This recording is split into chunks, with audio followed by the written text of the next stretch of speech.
बिस्मिल्लाहिर्रहमानिर्रहीम।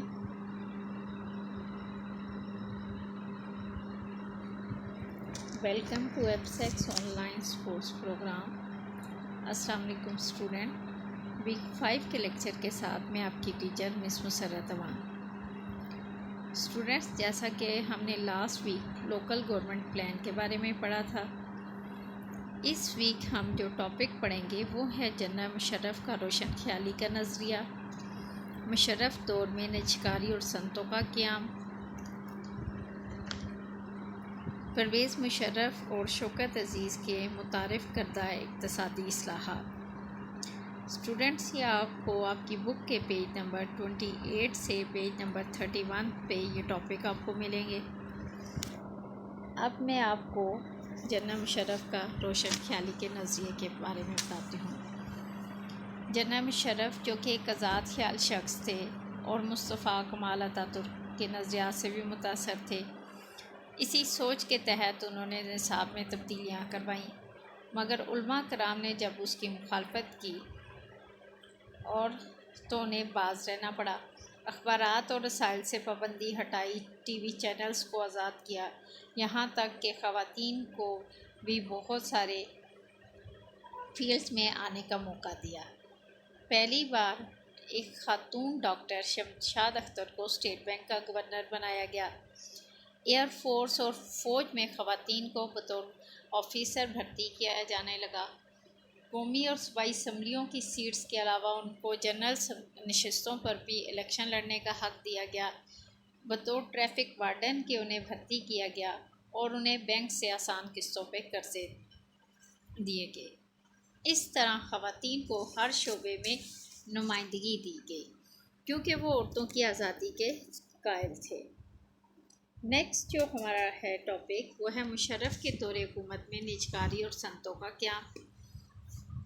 निजकारी का अमल यानी कि प्राइवेटाइजेशन का अमल जो था वो प्रीवियस दौर बेनज़ीर भुट्टो और नवाज शरीफ के दौरे हुकूमत में भी हुआ। मकसद ये था कि गुर्बत का ख़ात्मा था। चुनांचे जनरल मुशर्रफ ने भी इस पॉलिसी को अपनाया और दिसंबर 2004 में हबीब बैंक को 22 बिलियन में जबकि UBL को 30 बिलियन रुपीज़ में बेच दिया गया। इसी तरह PTCL के 26% जो शेयर्स हैं वो दुबई की एक कंपनी अतसलात, जबकि मीरपुर मैथलो की पाक सऊदी फर्टिलाइज़र कंपनी को सिर्फ 8 बिलियन रुपए की अवज़ फ़रोख्त किया।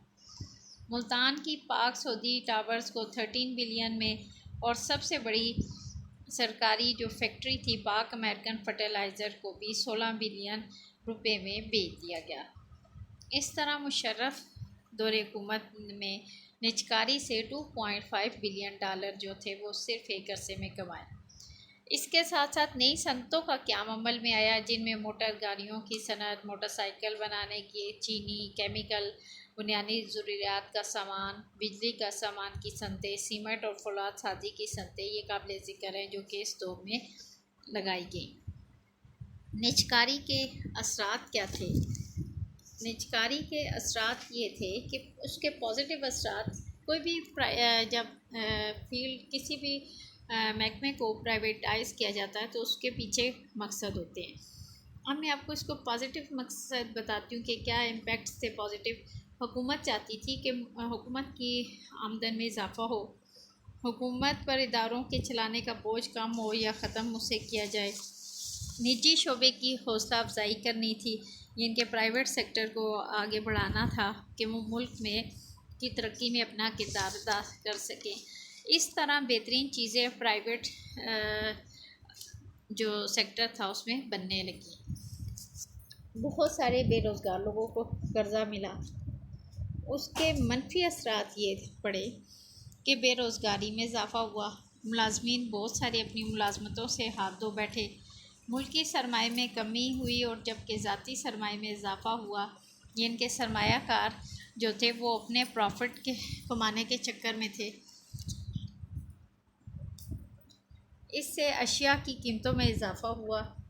निजकारी से बाकी रह जाने वाले मुलाजमीन बेइत्मीनानी और अदम इस्तेहकाम का एहसास उनमें पाया जाने लगा। मुशर्रफ दौरे हुकूमत में जो इस्लाहात नाफिज की गई वो ये थी कि जीडीपी में इजाफ़ा हुआ और नई सनतों का क्या अमल में आया। इनके जहाँ नई सनतें लगाई गई तो उससे 7% इजाफ़ा हुआ जीडीपी में। नई इक़्तिसादी पॉलिसियाँ अपनाई और मुल्क में बहुत सारी सनतें जो है नई सनतें लगाई गई। ये जनाब मुशर्रफ और शौकत अज़ीज़ के दौर में हुआ। सरमायाकारी को तरकीब मिली, यानी कि फ़रोग़ मिला। बैरून मालिक से पाकिस्तानियों को मौके दिए गए वो पाकिस्तान में आकर सरमायाकारी कर सकें और अपना सरमाया अपने मुल्क की तरक्की में लगा सकें। गैर मुल्की सरमायाकारों को भी मुल्क में आने की इजाज़त दी गई और इस तरह सरमायाकारी में 22% इजाफ़ा हुआ। मुल्की खसारे में कमी हुई। परवेज़ मुशर्रफ और शौकत अज़ीज़ दौर से पहले मुल्की खसारा 7% था, जिसे कम करके 4.5% पर लाया गया। गुर्बत को 32% के ख़त से 20% पे लाने के लिए भी बहुत सारे इक़दाम किए। तवानाई की फील्ड में भी प्रोजेक्ट लगाए गए। इनके हाइड्रल पावर पैदावार और थर्मल प्लांट्स को गैस और कोयले के प्लांट्स में तब्दील करने के मंसूबे बनाए गए। ये थे जनरल मुशर्रफ की इस्लाहात। स्टूडेंट्स, आपका ये यूनिट इस टॉपिक के साथ एंड हो चुका है।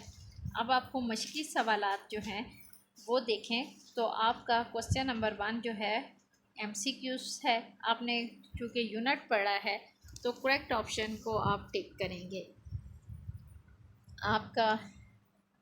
आपके जो MCQs हैं, मैं जस्ट आपको करेक्ट ऑप्शन बता देती हूँ। MCQs नंबर 1 का करेक्ट ऑप्शन, इनके 20 दिसंबर 1971 को सदर पाकिस्तान और चीफ मार्शल एडमिनिस्ट्रेटर का ओहदा किसने संभाला? करेक्ट ऑप्शन है जुल्फ़िकार भुट्टो।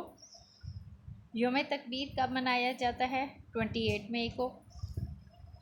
जनूबी एशिया में वाइसराय लॉर्ड पिन ने एक एक्ट के ज़रिए मुकामी हुकूमतों का निज़ाम कब नाफिज किया था? 1884। करेक्ट ऑप्शन जो है इसका डी पार्ट। नेक्स्ट पेज पे देखें। मुल्क भर के बैंकों में मुसलमान खातेदारों से इनके ज़कात जो बैंक से कटी जाती है वो कितने % उसका रेशो है? वो है नंबर 1 ऑप्शन 2.5%। ज़िली कौंसल की कुल तादाद का 33% मखसूस है किसके लिए? फर्स्ट ऑप्शन ख़वातीन के लिए। कौमी असम्बली के अरकान की तादाद कितनी है? याद रखिएगा, ये कौमी असम्बली के अरकान के बारे में पूछा है, पार्लियामेंट के बारे में नहीं। कौमी असम्बली के अरकान की तादाद 342 है। पाकिस्तान ने एटमी धमाके किए कब? 1998 को। Correct option. बेनज़ीर भुट्टो की हुकूमत ने 1993 में 5 साला मंसूबे का आगाज़ किया था। किस मंसूबे का किया था? डी पार्ट 8वां। एंड नेक्स्ट, नवाज शरीफ ने मोटरवे की तकमील पर बाकायदा इसका इफ्तिताह किया कब? 1998 को। स्टूडेंट्स, इसी पेज के इमेज पे देखें तो आपको मैंने मुख्तसर सवालात चूँकि हमने हर टॉपिक के साथ बताया, क्वेश्चन नंबर 1 से लेकर क्वेश्चन नंबर 3 जो है ये आपके लास्ट टॉपिक के थे, जिनके आपको इसी बुक के इमेज पे पेज नंबर पे आंसर मिलेगा। और इसी इमेज पे आपको स्टूडेंट्स जो आप देखें तो मैंने एक क्वेश्चन लिखा है, ऐलान वाशिंगटन क्यों हुआ? ये आपके ओल्ड एडिशन में था। मई 1999 में पाकिस्तान और भारत के दरमियान कारगिल के मुकाम पर लड़ाई हुई। जुलाई 1999 में अमेरिकन सदर बिल क्लिंटन के कहने पे मियां नवाज शरीफ ने अमेरिका जाकर जंगबंदी के ऐलानिए पर दस्तखत किए। उसे ऐलान वाशिंगटन का नाम दिया गया। अवाम और फ़ौज अगरचे उनके इस इक़दाम से सख्त मायूस और नाराज़ हुई। ये था ऐलान वाशिंगटन का आंसर। आपका शॉर्ट क्वेश्चन नंबर 4 और शॉर्ट क्वेश्चन नंबर जो है 9, ये आपके आज के टॉपिक से रिलेटेड है जो आपने अपनी नीट कॉपीज़ पे लिखना है। और नेक्स्ट पेज के इमेजेस पे भी अगर आप देखें तो स्टूडेंट आपको मैंने बुक के साथ साथ इस इमेज में क्वेश्चन के साथ उनके पेज नंबर मेंशन किए हैं, जो कि आपने याद करने में और आसानी रहेगी, क्योंकि आपने प्रीवियस काम अपनी नोटबुक्स पे कंप्लीट कर लिया होगा। अब नेक्स्ट क्वेश्चन इस टॉपिक को आपने रीड करना है, और अगर इसमें कोई आपको डिफ़िकल्टी फील हुई तो आप क्यूरी डे पे मुझसे पूछ सकते हैं। आपकी टाइमिंग 2 बजे से लेकर सुबह 8 बजे से लेकर 2 बजे तक है। कोई भी इस टॉपिक से रिलेटेड आपको मुश्किल है तो आप क्वेश्चन कर सकते हैं। स्टूडेंट्स, आई होप आपको आज का लेक्चर समझ आ चुका होगा। अपना ख्याल रखिएगा। अल्लाह हाफिज़ एंड थैंक यू।